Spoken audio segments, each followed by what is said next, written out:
Hey everybody, what's up and welcome back to today's video guys. And today guys, I'm going to go and be showing you how to export your Weebly website.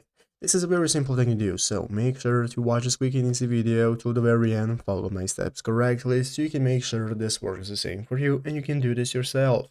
But yeah guys, let's get straight into it.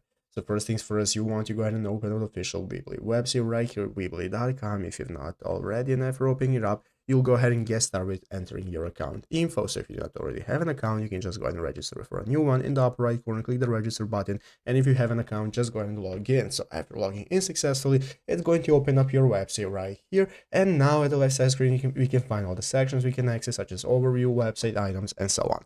So let's go and take a look at how we can export our website. Basically, as you can see in this article right here on the official Weebly support website, there is an option how to back up your site. That's going to enable us to back up the content of our website to our email. So what we're looking for guys is the steps right here. Basically, we are going to go into the general settings of our website, and then we're going to go ahead and scroll down until we find this archive option right here. This is going to enable us to create a zip archive of our website and email it to ourselves where we can download it, and this is going to enable us to export our website. So going to the settings option right here, as you can see, after opening up settings, you can click on general. So as you can see, after clicking on general, it's going to open up this new menu right here where you can get started with finding all the general info. Currently, I have not set up my website and upgraded my plan, so I cannot find that section, but if you have set up your plan, you'll be able to do it normally. Just find the archive option right here and email yourself your website, and it's easy as that. So I hope this video was helpful. If it was, make sure to leave a like, subscribe to the channel. So guys, thanks for watching, take care, and bye.